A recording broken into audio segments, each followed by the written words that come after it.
What we're going to focus on here today is the business side of growing a YouTube channel and making money, because it's the things that make for a really good YouTube channel are the same things that make for growing a good business. And so we're going to talk about those two things together, because the principles that grow a YouTube channel, the same things that grow a business, same thing grows business, you know, you'll see that as we go through that. But I'm going to give you guys kind of a foundation for business models and what one is and how that works on YouTube, and then we'll kind of go from there. So, but first of all though, in case we haven't met before, my name's Tim Schmoyer, and I was actually homeschooled my entire life growing up, kindergarten through 12th grade.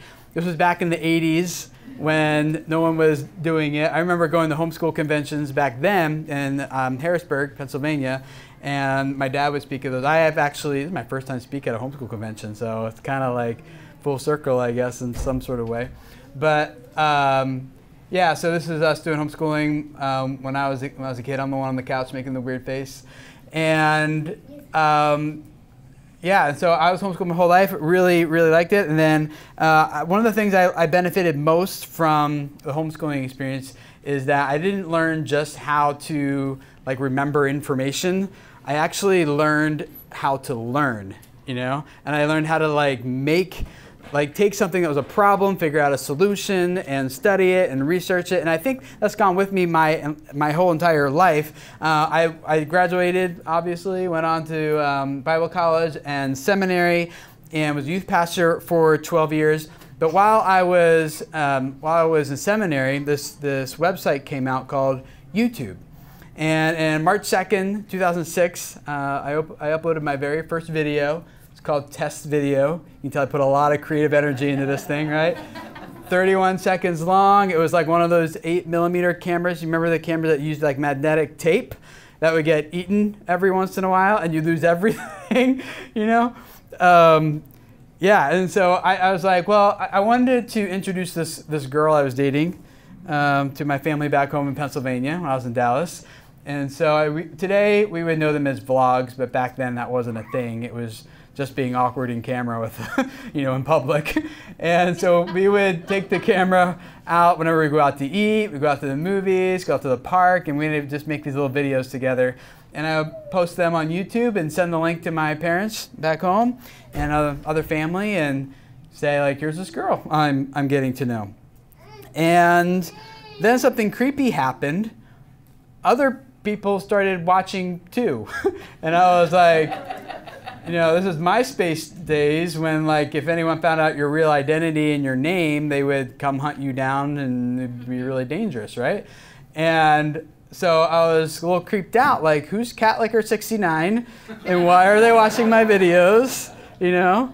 So yeah, it was weird. So I started figuring out, like, why are they watching my videos? Where are they coming from? How are they finding me? What's going on here? And from the very early stages of YouTube, I kind of got involved pretty quickly on the industry side of helping creators like grow and learning how this platform works. But my wife and I kind of kept going. Everything from our engagement to our wedding, our honeymoon, our first house, first kids. Well, there's our first kids. That's enough photos, by the way, Hannah. Thank you. Like everything ended up on YouTube, and we weren't consistent all the time. But while we were doing this, well, let me kind of show you where we're at today. We just took this morning. See how we're still wearing the same clothes? So this is in our backyard this morning because our 3-month-old was born, and we realized we didn't have a family picture of everyone together. So this is like one of those moments where, like, you don't care that the lighting is all harsh, you don't care that it's really windy, you don't care like if the kids aren't matching, you know. It was like we had the kids together in the same spot for 2 seconds. Like, that's a win, you know. So we have 7 kids. We've managed to somehow have 7 kids in 8 years. Our oldest is 8, and then 7. I have the older 2 here, and then identical twin girls in the front. They're 2 years old. Hallie's 5, Toby's 3, and Livia is 3 months. And now I get to homeschool them, which is fun. So every morning, not every morning, but most mornings, we start doing school together, and then the afternoons I'm getting work done. So what happened is, as as our channel started growing, when I was a youth pastor, we started I started bumping into this like interesting thing that was happening, where like I really loved working with students and their families because I love seeing like the life change happening in their lives. I loved seeing people just growing in their walk with Christ and the relationships being strengthened at home, and it was just really cool to see these lives being changed. But around that same time, like we were getting similar stories from people who are watching us on YouTube who were like, Tim, I didn't commit suicide because of this video you guys made. I was like, whoa, okay. And then like, hey, Tim, I just got married 2 months ago. My husband and I were already struggling in our relationship. I don't know if it's gonna last, but I watched this video of you and your wife talking about how you're learning to love each other better, and I shared that video with my husband. We talked about it, and I just want to let you know that we have hope for our marriage now. And I was like, that's awesome. Like I didn't mean for that to happen. And people, like all these cool stories of lives are being impacted and changed. And I started realizing that like the amount of impact and fruit that we were seeing from what was happening on YouTube was like more than what was happening in our youth group. At the time, the youth group was like 180 kids, you know, a week. So that's great. It's a decent sized youth group. But we were reaching 1 million a month at that time on YouTube. And so I was like, well, if we want to go and scale this, and we want to, like, the biggest opportunity to reach, have a kingdom impact and reach people, it was a long story, but we ended up doing YouTube full time. I ended up with a blog that happened to be the most widely read blog on the internet for youth and family space. Published a couple of books with Zondervan, which is why I'm here. I get to be here. They brought me on, so I'm really thankful to Zondervan for doing that. But yeah, and so today we do a few things on YouTube. I have a business where me and my team, we help a lot of people just master YouTube, use it not just as a place to make money, although you do need to do that, make it sustainable, not just as a place to feel popular or have the internet affirm deeply rooted insecurities that you might have or whatever, right? That's a terrible place to do anything like that. But to help people use this as a platform that can reach people and change their lives. And now, like if I talk about scalability, not only do we have our own channel, which is still going, we're more consistent now. It's Monday, Wednesday, Friday. We tell a story just about how we're trying to help encourage young moms who feel overwhelmed and like have 1 or 2 kids, and we're like, shoot, you know, we got 7 kids in 8 years, and these moms are like, I don't know how you do it. We're like, we don't know either, but you're welcome to follow our story, and we can learn as we go, right? Learn together. So that's still going, but video creators kind of became the place where I get to influence the influencers now, you know, and so I've done YouTube channel strategy for Disney, HBO, did the Batman release for Time Warner, eBay, just a lot of really big Fortune 100 companies, as well as small businesses and creators. We've had a lot of success. It's been a lot of fun to watch these people grow their channels, and not just for the sake of money and views, but ultimately for the purpose of reaching people and impacting their lives with the message that they're spreading. So it's been a lot of fun. And today, now, I get to be a pastor to people who would never otherwise talk to a pastor. You know, like they'll watch a YouTube video, but they would never step foot into a church, right? They'll watch a video, but they would never like sit. Like I get to work with Hollywood celebrities now who would never, like we talk about video at first, but then it turns into how like my wife just left me and now I'm sleeping with this other girl, and like, I'm like, okay, now we're talking about things that matter. You know, like we're talking about life stuff, and at the end they're like, I don't know why I'm telling you all this. I'm like, I don't know, because for me, it's like someone told me, my translator was in Haiti actually told me, he's like, you gotta remember, Tim, that being a pastor is primarily a spiritual gift, not just, you know, a title over an office door in a church building. And I was like, oh, that shifted everything for me. So, so what I want to talk with you guys, this is us doing homeschool now. You know how you have those days where you're just like, we're never taking a picture of this day? And then you have other days, you're like, oh, it's working out kind of well. This is one of the days that's working out kind of well. So just so you know, not every day is everyone sitting around smiling. So what I'm going to do here is talk about some different business models. How many of you guys are familiar with business models already? Perfect, love it. Okay, so all my background is in theology. I have no business training. My dad was a pastor. My wife's dad was also a pastor. So I didn't grow up. Business model sounded a really scary, intimidating word to me. And We're going to make it really simple here. So what we're going to do is we're going to start by looking at 3 different models that are common on YouTube, and then we're going to back up then and kind of talk about how you can implement these and what a business model is, make it super non-scary, and then talk about how, but my goal is by the end, you guys are going to have practical, step-by-step like things of what you can do when you leave here to go start a YouTube channel, if that's part of it, and then start using this to reach people, change their lives, and make money in the process so that your mission can stay sustainable, right? So let's start with the AdSense model. How many of you guys know what AdSense is? All right. AdSense, for those of you who don't know, is YouTube will place ads on your videos. Everyone watched the video in the past like week or so? Okay, most of you. So have you guys noticed there's ads there? Unless you pay like me to remove them, which is awesome. I highly recommend it. It's a much different viewing experience. But it's $10 a month. Not sponsored, just telling you. But yeah, so YouTube places these ads. Advertiser comes to YouTube. That's the tie is the advertiser, just so you know. And then the advertiser has some money, and they'll give, you know, in this case, $1 for the sake of our example, to the creator and to Google. Now it goes technically to Google, then Google splits the revenue with you, which is usually 45-55 split, 55 to you, 45 to YouTube. And then from there, that ad gets displayed against your videos on YouTube, which is where the viewers see that video. And then the way this works is that viewer pays more money than the advertiser paid back to the advertiser, right?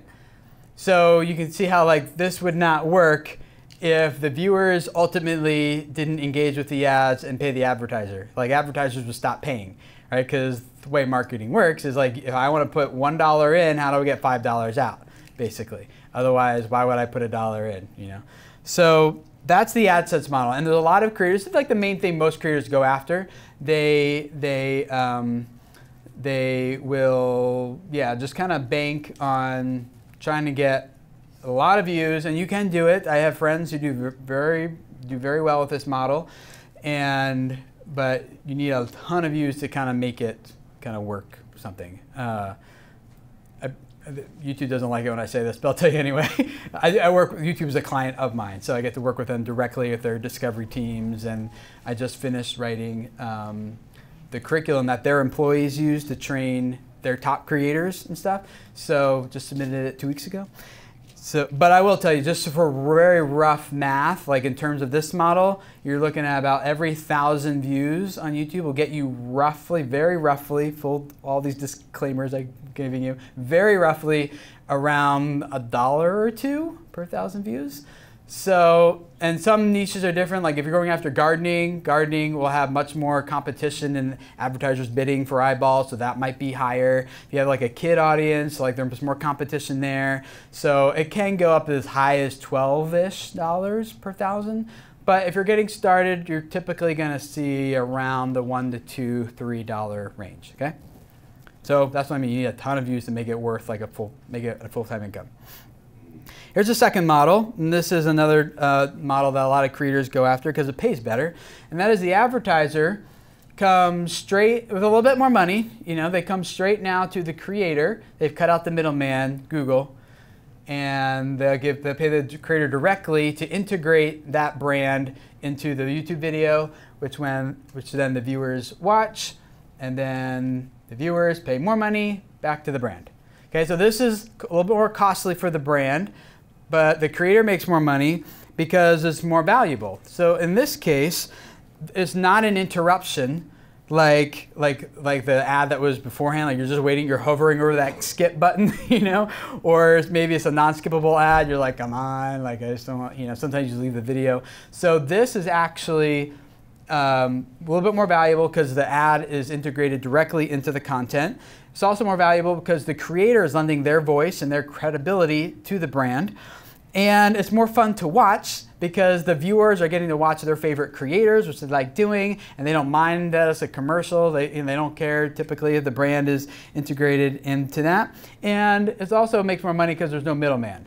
Okay? But at the end of the day, we still see that the audience is worth $5 and they're getting paid $2. Okay? So there's nothing wrong with this at all, nothing wrong with AdSense. I do both of these on my channels. So it's nothing wrong with this at all. But here's what I call the new model. And it's not new. It's just, unfortunately, most creators don't think like this.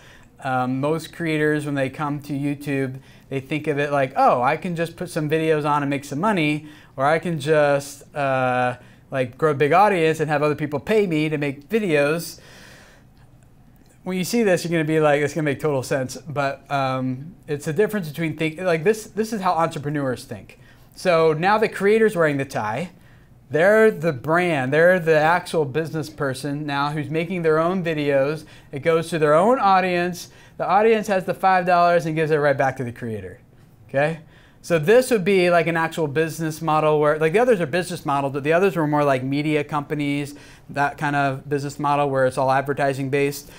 This model, if your audience is worth this, like they're going to pay $5 to someone, I'm kind of like, well, why don't I just take it myself and give them value that I know they want. That's exactly what they need, which is why they're watching me. I made it myself, you know, and sell directly to them. And that way I don't have to just, you know, the AdSense model is great, but like your channel starts declining or tipping or algorithms change and things happen like outside your control, and all of a sudden, like I have very close friends of mine who were doing 150 million views a month on YouTube, making 7 figures a year just on AdSense, and then things change outside their control, and now they're having like they're struggling to make payroll and everything. And then the brand deal model is great too, but then you're always like, if you rely on that income, you're always going from deal to deal to deal. And if one doesn't come in that month, you're like, you know what do we do this month? I love this because I might be a control freak. You can ask my kids afterwards. Yeah, I don't know. So, but I like the control that I own the audience and the revenue stream. There's no middleman. I do take the AdSense revenue. I do brand deals and things, but as you'll see here in a second, those are all just icing on the cake, kind of, for me. Because I'm going to show you my exact breakdown right now.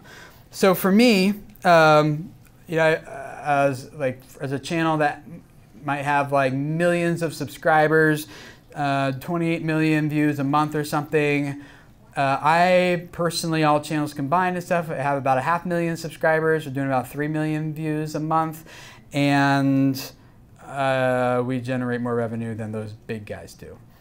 Because we do this. And we also do this, but let me give you the exact breakdown of this is my income. I looked at my P&L, my profit and loss statement last night, and updated this. This is 2017. You can see AdSense is on there, but it was only 11% of our income. Now, we make enough from AdSense that most people would consider that to be a full-time income, but it would be like almost 90% of our revenue we would be giving up if we were just doing AdSense, right? Or if you combine AdSense with sponsorship, we don't do a lot of sponsors because I say no to most of them, because the only way a sponsorship makes sense for me now is, I'll give you guys actual math. So if I have an ebook, it's called 30 Days to a Better YouTube Channel. On my YouTube, I have a YouTube channel where I train people how to grow their audiences on YouTube. I'll do a video, and at the end I'll be like, hey, if you guys want to dive into this, I got this ebook called 30 Days to a Better YouTube Channel. Every day it's going to give you a teaching, something that you need to know, a task, something to do right then on your channel, and then links to further resources. If you want to check it out, link below. And then I go on. So that was like what was that, 5-second, 10-second pitch maybe, something like that, and that's it. Whenever I do that, I'll convert about 1% of the audience into a sale for a $30 product. So for 1,000 views, YouTube will give me like $1 or $2. But I'll convert 10 of those people to a sale at $30 each. That's $300 for the same amount of views that YouTube's gonna give me 2 or 3, right? Because that's the way that, you guys remember those 3 models. That's how that works. Because I'm just going straight to the audience. Now, in order for it to make sense for me to work with a brand now, they have to pay me more than $300 per 1,000 views, which is unheard of. It's typically closer to like 20 to 30, maybe 50 if you're like super premier. So I do work with some brands because I'm like, you know, I just love what you're doing and I would probably talk about you for free, but since you're gonna pay me, I'll take it. You know, that's kind of what the sponsorships end up being. So that's why it's 6%. So those three models kind of make sense and how I'm thinking about this. The nice thing about this is if you go with the approach that I'm talking about here, that new model, you don't need massive amounts of views and subscribers to make this work. So I was doing audience development full-time for a company here in Cincinnati, and then that department of the company was shutting down, and I was like, you know what, this is 2013, I knew I was gonna be out of job in 6 months. And so I said, you know what, I've been teaching other people to do this, like, I'm gonna do it for myself. So I had 6 months I knew to make YouTube my full-time gig. So I started the Video Creators channel, and within 6 months, by the time my job ended, I had around 3,000 subscribers, which isn't a lot in YouTube, and it was generating about $10,000 a month. And I was like, I should have quit my job a long time ago, you know? It was paying way better than that other gig. So,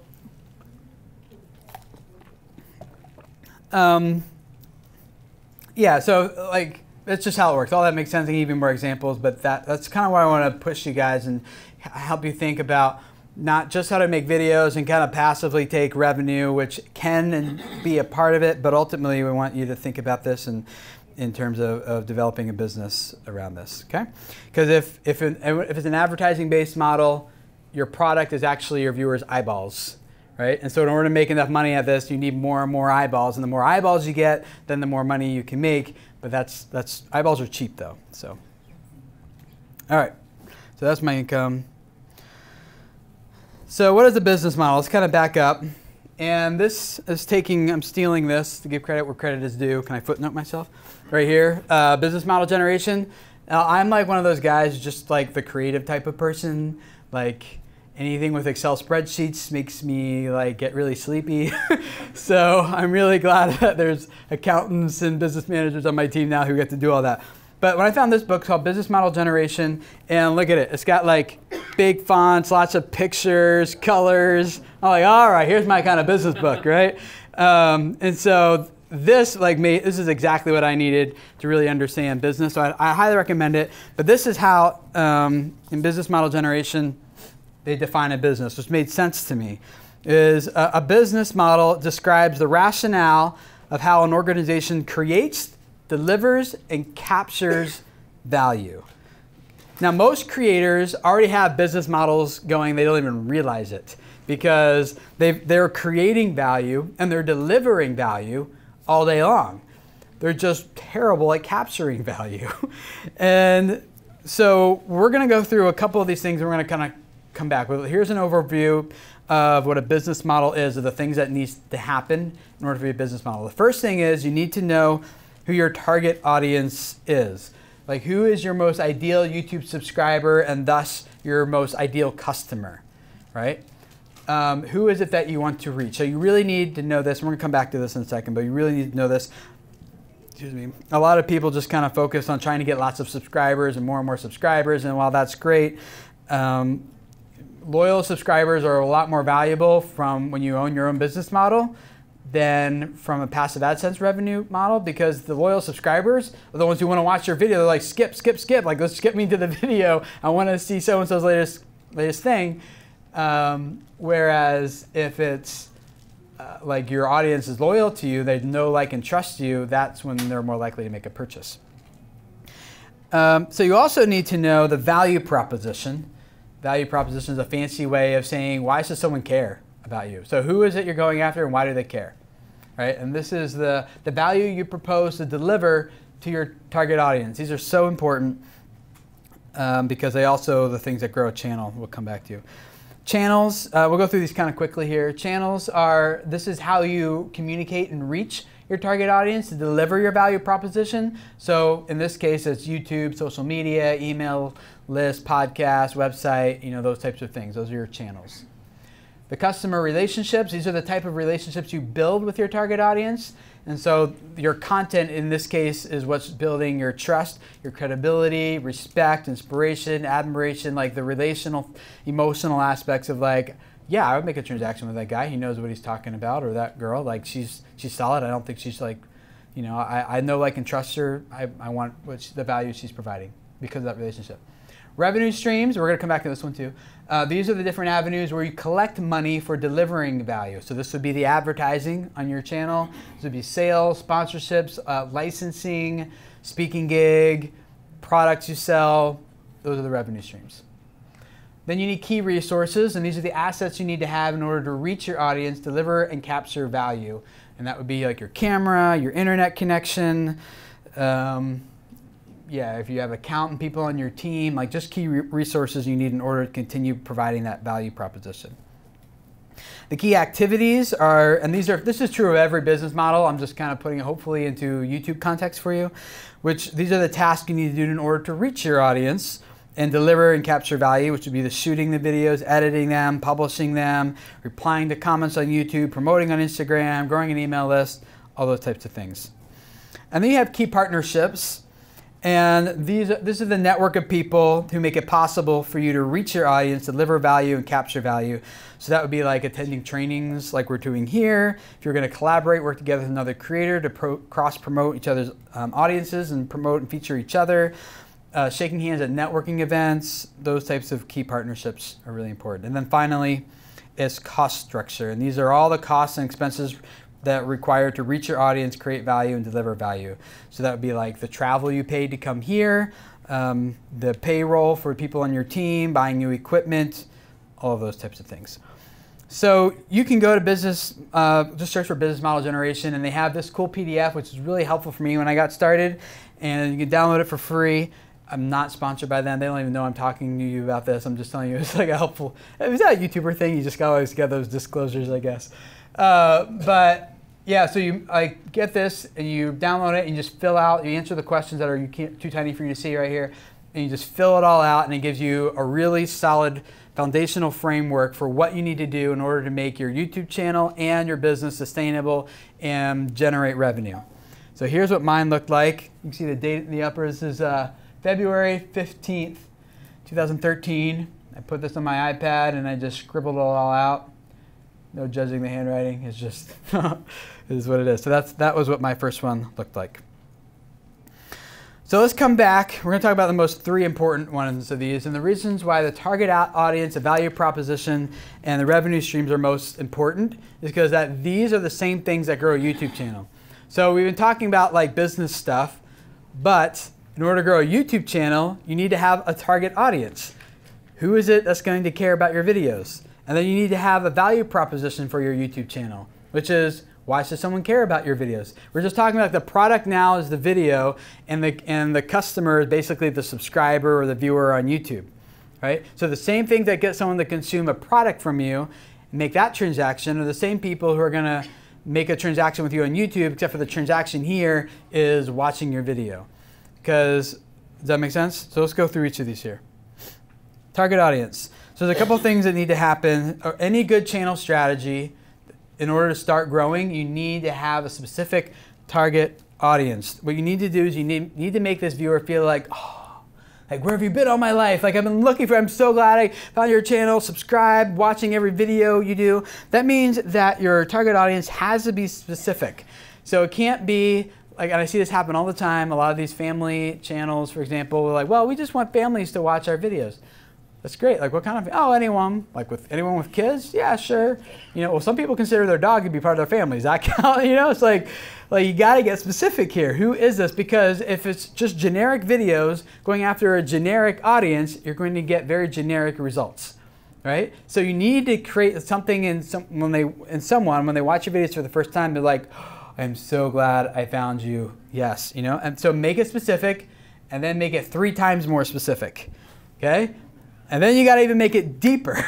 So let me give you an example of this because this is very important. In order to get momentum, you can't just go broad because people are like, well, why should I watch you versus this other person I already love? You have to go specific so that you start getting momentum with a very specific audience that knows, likes, and trusts you from the very beginning.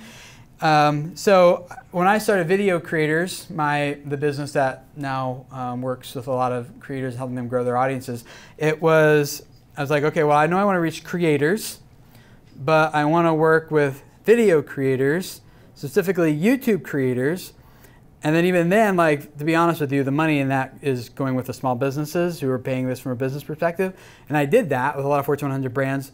But I quickly learned, and this isn't true of all businesses, obviously. I have one. But a lot of them were like, how do I extract value? If like I put $1 in, how do I get $5 out? And they're like, they're more about like, how do I get them to give me money more than like thinking first, how do I serve these people well? You know, and then after that, like, how do I make this sustainable, right? So it just kind of didn't vibe with my beliefs. And so I started going with the hobby creator who generally, I'm speaking very generally, of course, has like a mission behind what they want to do. So it's like that stay-at-home mom who figured out how to get their well, in our case, 3-month-old to sleep through the night. I'm like, I want that mom's never gonna pay me to like work with her. But that is a video she needs to post, and that's gonna bring a piece to a lot of people's homes, right? Like how to get your 3-year-old to sleep through, or well, yeah, definitely 3-year-old to sleep through the night. But get that 3-month-old to sleep through the night.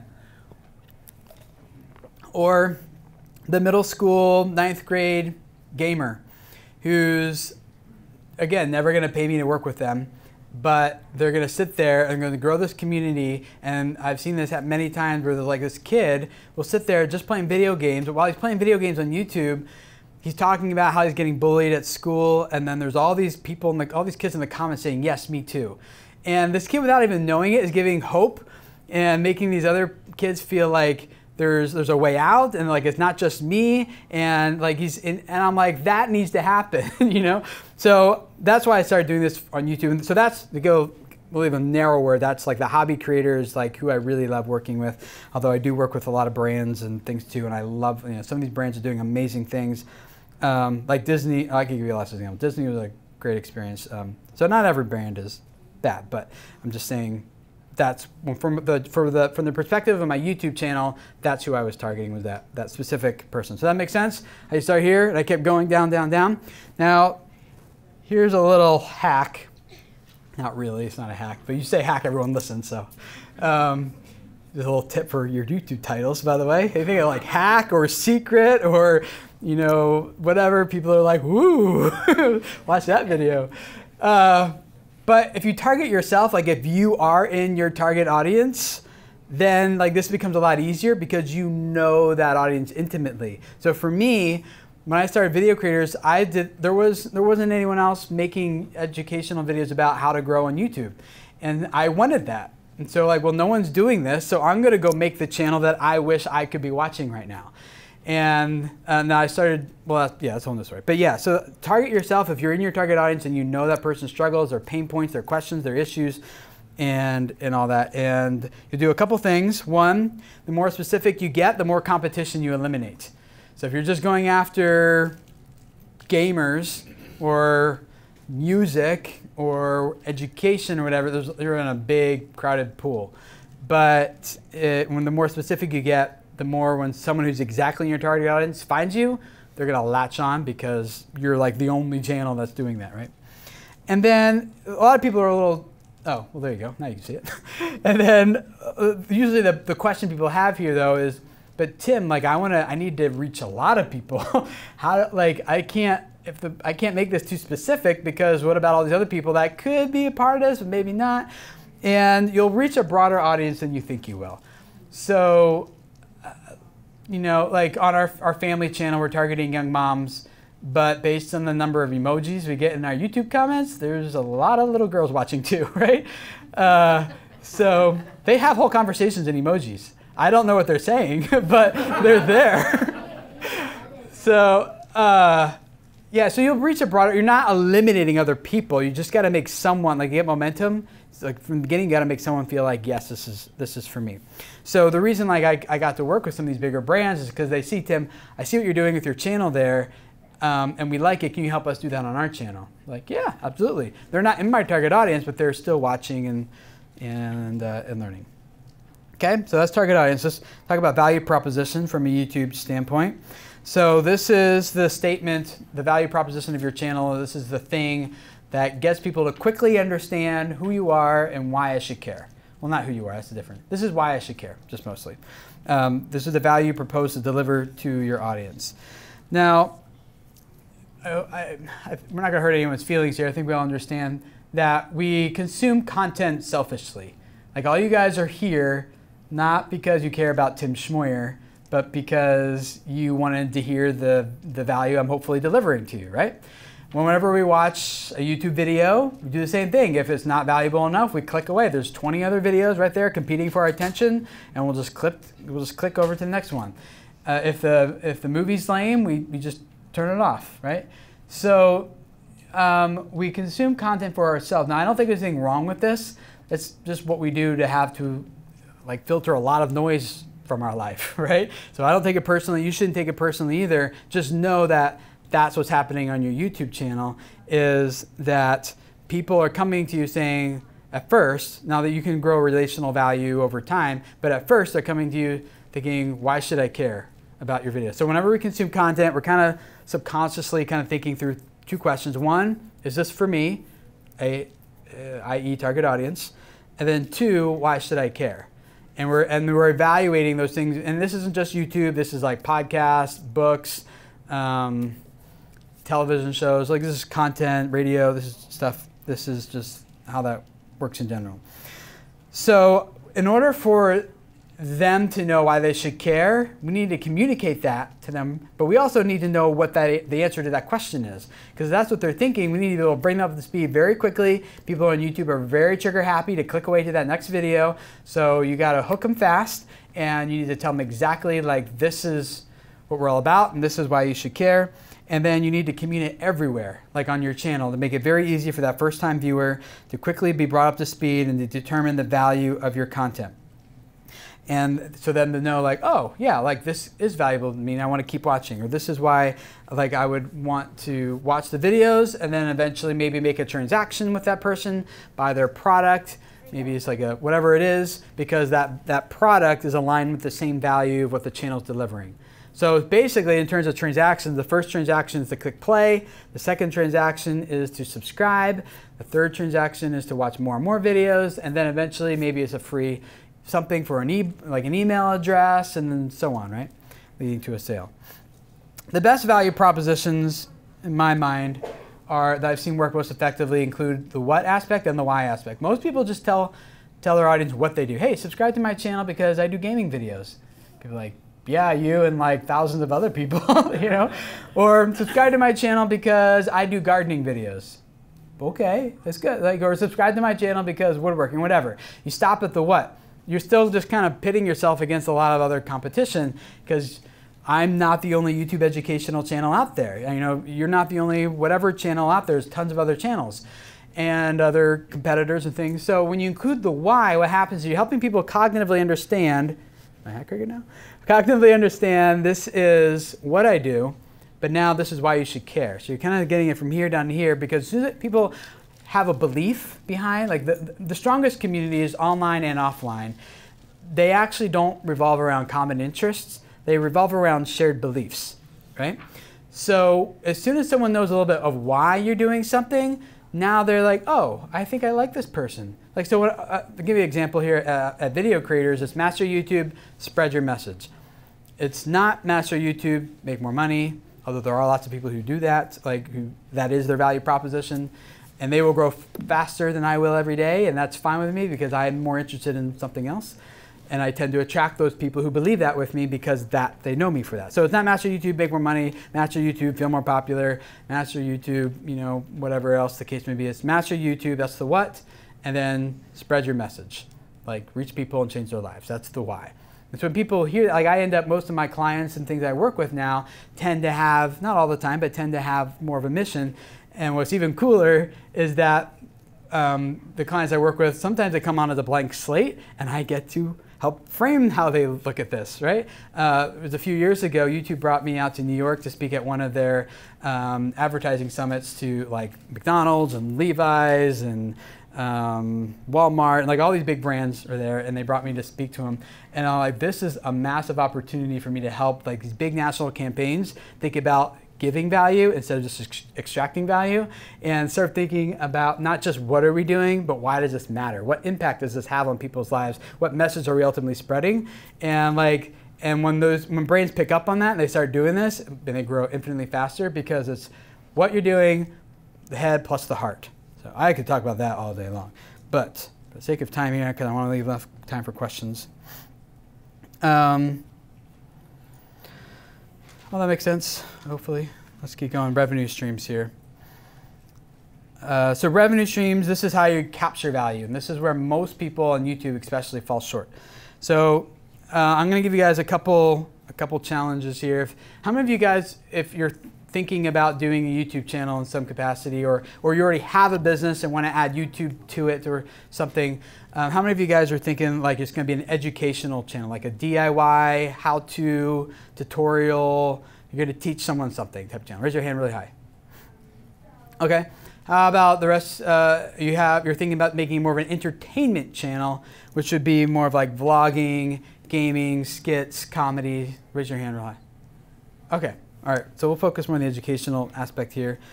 And I just realized, like, I skipped the whole part at the beginning about why doing this as a family matters. I'll come back to that.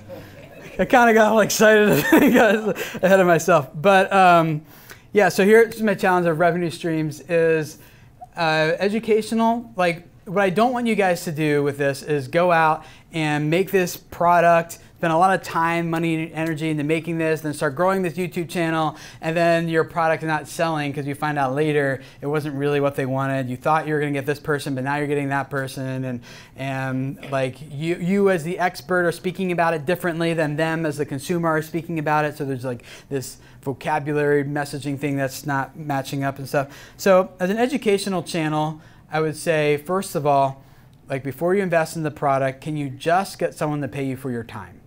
You know, so when I started on Video Creators, I actually did start with a product, but I crowdfunded it first because that's where publishing was on, and that they give you an advance, right? And so then you don't make any of that money until the book makes that money back, and then you get paid after that. So I was like, well, can my audience will they pay me in advance? And they did. And so I was like, okay, well, I made the amount of money I needed, like a minimum amount for me to invest into this, and then I went and wrote that 30 Days to Better YouTube channel book. But I would recommend now to just go back like 20 bucks an hour, 40 bucks an hour, depending on what you're doing. Can you get someone like from your audience to just say, I love watching your gardening videos. Can I talk with you about my garden? Or like my family and I, we want to make this type of garden. What would you recommend? Like I don't have time to watch all your videos. I'd rather just pay you 40 bucks for an hour to sit down, or 100 bucks, or hundreds of bucks. I don't know. Like depends on the niche you're in and how in demand you are and things like that. But and then entertainment channels, like I think there's a lot of different ways to do this. One good way that's working for a lot of people is a site called Patreon. You guys heard of Patreon? Some of you guys have Patreon.com. It's like a membership site that integrates into YouTube pretty well as far as a third party can integrate into YouTube. And so Patreon is like basically like a membership site, but people support your content on there for like a couple bucks a month, and then you're doing like behind the scenes clips for them. You're providing maybe like a once a month live stream just with them, things like that. It's like the next step in your community, like that type of thing makes a lot of sense. Or just making like a really simple, like don't invest a lot of time is my main point. There's a lot of easy ways to test your ideas. I've just seen too many people make something and then watch it fail because they didn't test it and they went in with assumptions that turned out to be wrong. And so they wasted a lot of time and money. So start small and test. Oh, look, I think I even have points on this. Oh, no, I don't. Okay. Yeah, so start small and test, and then don't invest into that big investment until you know that that's what your audience wants and you're going to, that's exactly what they're going to consume from you. All right, so let me give you a practical, like, here's your 10 steps for getting started, okay? So let's take all this and kind of land the plane a little bit. First thing, if you want to start growing a business on YouTube as a family, I would say draft a story. This is going to be your first video. And just shoot it on your iPhone or your Android phone. Get the iMovie app if you're on iOS. I don't know. Anyone have Android? I don't know what a good editing thing is on Android, but I'm sure you can find one. And as a family, you're just going to draft a story. And it's going to just, in a good story, by the way, here's your structure, your format for a good story. People love stories that are about a character who wants something, overcomes conflict to get it, and experiences transformation as a result. So any story, even scripture like that you watch, the story that's on our hearts is a story about a character who wants something, overcomes conflict to get it, and experiences transformation. So just, you know, like I was teaching, Hannah and I were talking about this a few weeks ago. She started making stop motion videos. And I was like, okay, like she wrote out a script and she's like, here's the character. In this case, it was her twin sisters. They wanted their teddy bear, right? But they couldn't get to it because there's a river in the way. And so... Dad, that was a wall. Oh, a wall, my bad. So there was a wall in the way. They overcame the conflict and they got it and they got to go to sleep, okay? So something simple. It doesn't have to be mind-blowing. We're not doing Hollywood stuff. Just starting with the process. First thing is draft a story. Just talk about it. And then you're going to shoot the story. Whether it's stop motion or just on your phone, kids acting, or you're going to tell the story, or like whatever it is, just tell it on your phone, and then you got to edit and post it. Sorry, I posed those two steps together. Then you just post it. Now, I don't really care where you post it. You can post it on YouTube, Instagram, Facebook, Amazon's, I think is coming out with some cool stuff that would make sense in the future as well. But just post it somewhere, and then I think you should just kind of discuss it as a family. Was that fun? Did we like it? Did we enjoy it? What part did you enjoy the most? If we were going to do more of this, what part, you know, who would you want to reach, like target audience? Like who do you think our family's story or our family's mission could really impact the most? Like who is that target audience? What kinds of videos could we make that's valuable for that person that they would want to watch? And, you know, value proposition, right? What types of ideas do you have that we could make for that person that would really give them this value that they could have? Have that conversation with your kids. The reason I put that as number 4, not number 1, because most people will get stuck on number 4 and never make anything. Okay? So just do something first. It's not going to be like your money maker. If it is, congrats. I've never seen that happen.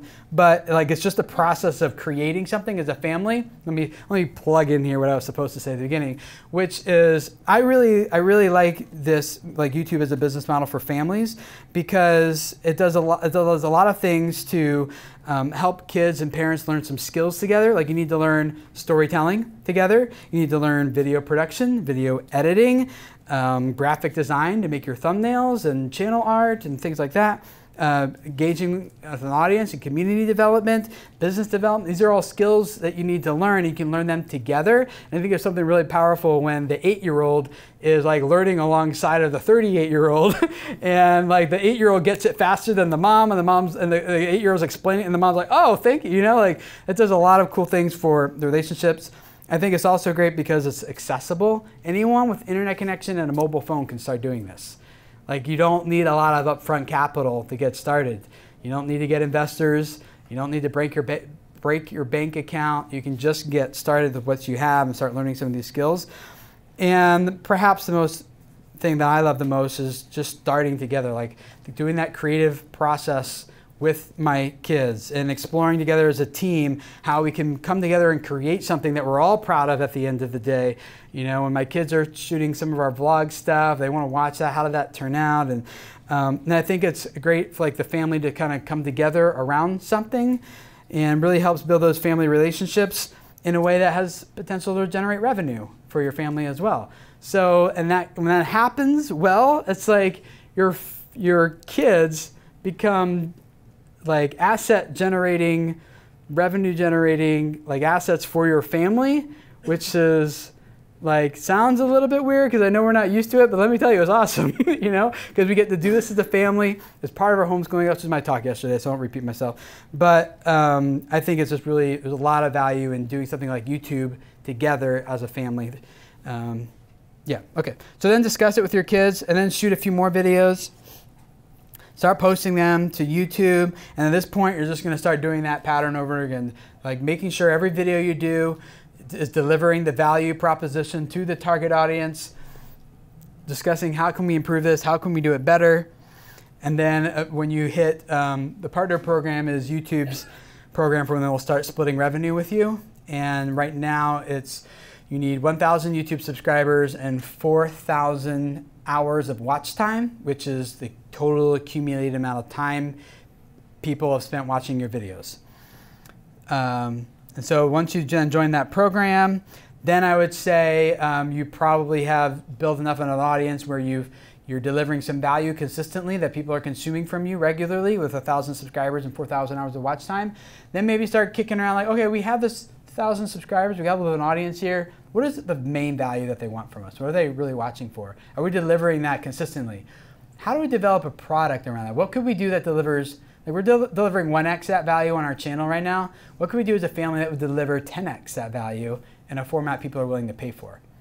So, because the mistake most people make with products is like, well, let me print my logo on some t-shirts and get some pens with, you know, and iPhone case. I'm like, whoa, whoa, whoa. Yeah, you'll sell some, but like that value is not directly related at all to the value of why they're watching your channel. So if you make a product that gives them like 10x the value of why they're watching you in the first place, that makes far more sense, and you'll sell a lot more and you'll serve your audience much better that way. Number 9, they want you to test some of these ideas. Don't just, like I said, start small, test. Don't just invest into these.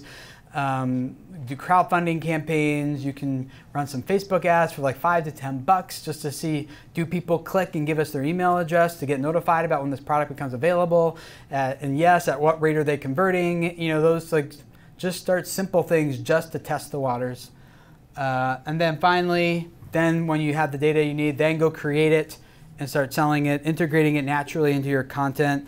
Not like a, hey guys, give me your money now, but more of like, you guys have been watching us because, like on our family's channel, for example, you guys have been watching us because we love encouraging you moms, you people, how to like not feel stressed out and how to overcome, I'm making this up as like, not the value, but like let me start all over, okay? So we're teaching you guys, your moms, like we're showing you moms like how to not feel stressed out and how to build relationships with your kids. And so what we do on our channel regularly is, well, before the twins were born, we were doing this more regularly, which is family adventure days. So every family adventure day, that's when we go out and do something as a family, as an opportunity to teach our kids and train our kids in something they should know. And so like, for example, we'll just go on a hike, and you guys remember, instead of packing your own lunches, you pack each other, you made lunch for each other and packed and made each other's lunches, and they carried each other's lunches on each other's backs, and then we got hungry on the hike, we just stopped and they presented each other with the most amazing gift they could really want at that moment, which was food. And we sat, so that was like a lesson in serving each other, right? So we make that video, parents like love it. And so now whenever we do Family Adventure Day, we can say, hey, like if you guys want to do Family Adventure Days as a family at home, we have this ebook, it's called 52 Family Adventure Days Ideas, it costs $10, and you get a link below. That's it. And we keep going on with our video. And then, so people who are watching for, does that make sense how the value of the product aligns with the value of why they're watching us in the first place? That's the secret sauce, which really makes sense when you think about it, but too many people just jump to other stuff. So let's recap here, and we'll do some Q&A here. So the first step is your loyal viewers become customers. That's all based around the target audience and the value proposition that you're delivering regularly to those people. And then videos become the marketing tool, not the product itself. So that's recap. And then if you guys want to learn more about this, shameless plug, is it's all free, youtube.com/video creators, or I have I do a live stream there every Monday, and then Tuesdays and Thursdays publishing videos just to help you guys learn how to grow a YouTube audience, build a business around it. And then same with the podcast. That's every Tuesday, but now I edit in Thursdays. So now we got 2 podcasts a week also around the same thing, just doing the car. So all about helping you guys grow your channels, build a business, and reach people and change their lives with the message that you're spreading. So, and if you want to get in touch with me, there's my contact info, so we can connect as well. So I have 6 minutes, I think, to do some Q&A here with you guys. Raise your hand. What are some like things I missed? Let's keep it on topic first of all, and then if it's more related to like gear and editing, let's talk about that personally afterwards. But anything that like about what we said here you want clarification on or want to dig into a little deeper that we can kind of discuss here together? Yeah. Kids do a channel. I mean, what is the likelihood that that could be a paying channel if other kids watch it? And what product would they have made if it's kids making videos? So let me make sure. So can kids make videos on YouTube? And if kids do make a video, what product is it? Yeah, could it be profitable? Oh, it can be very profitable, yeah. Yeah, some of the top revenue grossing channels on YouTube are kid channels. So yes, kids can make videos. It's according to the terms of service, they need to be 13 or older in order to have their own channel. but that doesn't stop most parents from having their channel and their kids are on it, you know. So, so yes. And then the revenue side, it depends on what the value proposition is, really. Depends on what the kid's doing, is really all dependent on that. Well, a lot of these big kid channels are doing is, in fact, in a few weeks, I'll be out at California speaking at the YouTube event where all the toy brands come together and they just connect with these big YouTubers who are doing 150 million views a month, just like unboxing toys and playing with toys in their backyard and things like that. In fact, we have a secret kid channel. All I do is when we're in the toy store and I see a toy, I'm like, oh, that's a popular hot item right now. I'll just take out my phone, I just point it and I just tap the buttons on it, stop, upload it from my phone. Million views, you know? It's like, oh, which, you know, for the amount of effort, it was a good $100, you know? So, and it's a good title, thumbnails, and things like that too. But yeah, so for a lot of the kid channels without product are just banking on the sponsorships and the ad revenue. And I guess I can say this. So people think we have extravagant birthdays and Christmases and stuff. We don't. We get sent stuff for free all the time and we just keep it. We don't let them know about it until it's a birthday. We go in the, okay, what should we give them, you know? And, you know, it saves us money and they're happy. So, but yeah, so I don't know if I answered your question, but yeah, you can, yeah. Yeah. When you have a channel, you're pursuing something on your channel, like say gardening or gaming or whatever it is, how long would you test your idea, or as far as maybe audience engagement, subscribers, before you shift gears and try something new, or change things on your channel? Yeah. So the question is, how long do you wait till if you're doing a channel, it's just not working? How long do you wait till you shift your idea or try something new? The first thing I would try is, as long as you, and hopefully you do, you believe in the value that you're providing. Like, this is something that's deeply ingrained into your values, your beliefs. The mistake most people do is they make their channel revolve around the what and not the why, but communities revolve around beliefs. So that's why, first of all, I would evaluate how deeply ingrained is that belief into your channel. And then assuming then that it is, and the next thing I would look at is, well, how am I delivering this value? So look at your audience retention graphs on YouTube. They'll show you exactly when people are abandoning your video, when they're skipping ahead, when they're skipping back and watching things over again. You can see all that information. And so if there's a high audience abandonment of that video, then you're not hooking them. So I would look at the first 15 seconds of the video, how that hooks someone's attention. How does that first 15 seconds connect with the title and the thumbnail? Because that sets an expectation that people click on, and the first 15 seconds need to reinforce for that viewer that yes, what you click expecting to get is coming in this video. And so that'll, maybe evaluate that. So just look at content-wise, one of the things I know on our channel, I can't talk longer than 10 seconds without a cut or B-roll, because people get bored just looking at me talk, which is fine. I don't take it personally. Now I just know, when we're watching those graphs, oh, I'm talking, So, so you'll learn those types of things. Maybe it's just a production thing.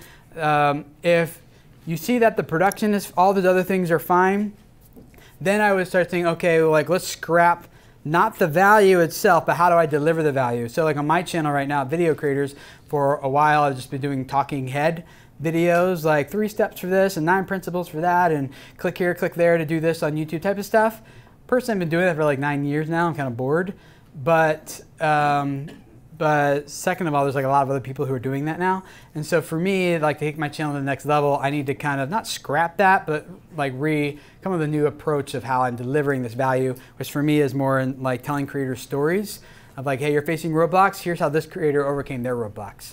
And telling, the way Jesus did, teaching within the context of story, which is not a new concept, but I'm catching on to it now. So it's just kind of changing the content strategy to deliver the same value. So that's when I would restructure that. If that doesn't work, I would just keep doing that over and over again. And if that doesn't work, then I would probably am I trying to provide value that anybody wants? Which is a hard question, but that's what it gets down to.